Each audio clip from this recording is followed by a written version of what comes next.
ओम ह्रीं अरहम ळवोजिनाणम गाथा नंबर 200। अब यहाँ कहते हैं कि किन शरीरों में निगोद जीव नहीं पाए जाते। पुण्वी आदि चौण्णम केवली आहार देव निर्यंगा अपरिठिदा निगोदी ही पडिठिदंगा हवे शेषा पुण्वियादिचहुण्णं केवलियाहार देव निर इंगा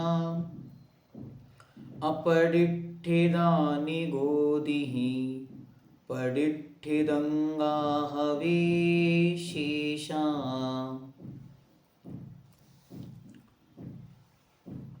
पुण्वी मतलब पृथ्वी, आदि चहुण्णम आदि चार, पृथ्वी आदि चार मतलब पृथ्वी, जल, अग्नि और वायु, इनके इन जीवों के शरीरों में, तथा केवली केवली भगवान के शरीर में। इसके बाद आहार अर्थात आहारक शरीर वाले, जो मुनि महाराज आहारक पुतला निकालते हैं उस आहारक पुतले में, और देव अर्थात देवों के शरीर में, निर्यंगा अर्थात नारकियों के शरीर में, अपडिठिदा निगोदी ही पडिठिदंगा हवे शेषा, कहते हैं इनके शरीरों में बादर निगोदिया जीवों से अप्रतिष्ठित हैं, अर्थात इतने जीवों के शरीर के आश्रय निगोदिया जीव नहीं रहते। शेष वनस्पति काय के जीवों का शरीर तथा 2 इंद्रिय, 3 इंद्रिय, 4 इंद्रिय, 5 इंद्रिय, त्रियंच और मनुष्यों का शरीर निगोद शरीर से प्रतिष्ठित है।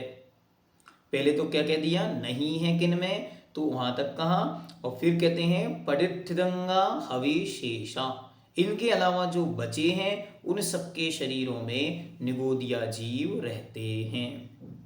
अब अच्छी तरह समझना, ये इतनी चीजें इन्होंने बतलाई, इनमें निगोदिया जीव नहीं होते। निगोदिया जीव इनके आश्रय से भी नहीं रहते। आश्रय से मतलब इनमें आकर जन्म लेने वाला काम नहीं होता। इनके अलावा जो हैं उन सब के आश्रय से वे जीव आते हैं, रहते हैं, जन्म लेते हैं, मरण को प्राप्त करते। जैसे हमारा शरीर है तो हमारा शरीर निरंतर निगोदिया जीवों से भरा पड़ा है। वे निगोदिया जीव वहाँ आते हैं, उत्पन्न होते हैं, मरण करते हैं, निरंतर ये प्रोसेस चलता रहता है। लेकिन पृथ्वी, जल, अग्नि और वायु, ये 4 प्रकार के एक इंद्रिय जीव हैं। इनके आश्रय से अर्थात इनके शरीरों में, जो एक इंद्रिय जीव का शरीर है जल का, वहाँ जल कायिक जीव के शरीर में निगोदिया जीव नहीं पाए जाते। फिर कहते हैं केवली भगवान, देखो केवली भगवान की महिमा, परम औदारिक दिव्य देह पावन सही। यद्यपि वे हैं मनुष्य तो उनका शरीर भी हमारी तरह शरीर होते हुए भी शुक्ल ध्यान के बल पर उन्होंने ऐसा विशिष्ट शरीर प्राप्त कर लिया जिस शरीर में अब निगोदिया जीव नहीं रहते। ऐसा विशिष्ट शरीर उनके पास आया किसके बल से, ध्यान के बल से। जब ये शुक्ल ध्यान में लीन होते हैं तो उनका संपूर्ण शरीर अत्यंत शुद्ध, अत्यंत पवित्र, अत्यंत निर्मल होता चला जाता है, और आचार्यों ने लिखा एकदम पारदर्शी हो जाता, ट्रांसपेरेंट, स्फटिक मणि के समान सुंदर दिव्य देह के धारण करने वाले हो जाते हैं।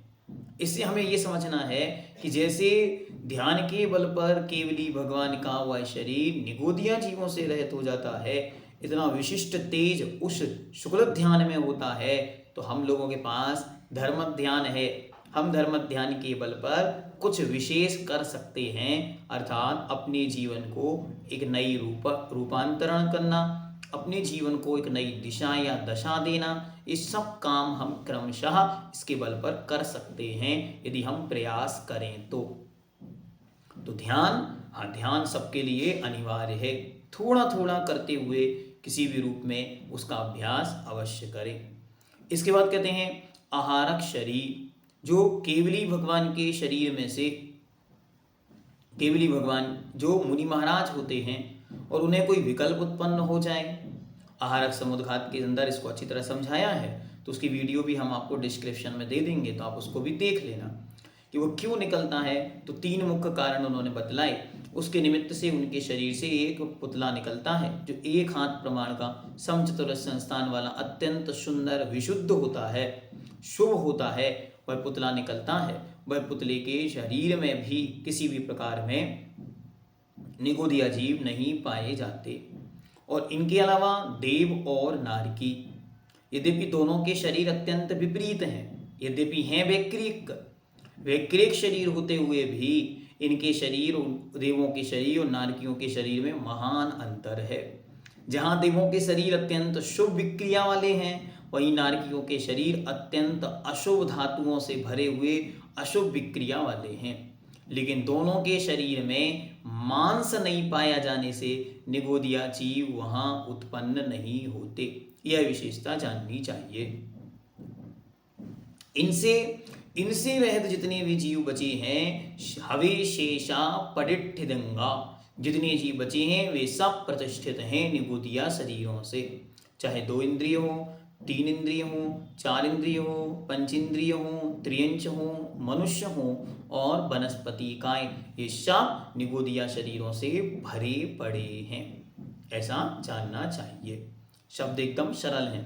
पुण्यवी मतलब पृथ्वी, आदि मतलब आदि लेकर, चहुंडम मतलब 4, तो पृथ्वी, जल, अग्नि, वायु। केवली अर्थात केवली भगवान का शरीर, आहार मतलब आहारक शरीर, देव मतलब देव और निरंगा मतलब नारकी। इनके अपदिठिना निगोदी ही, ये निगोद जीवों के द्वारा अप्रतिष्ठित हैं, मतलब निगोद जीव इनमें नहीं हैं।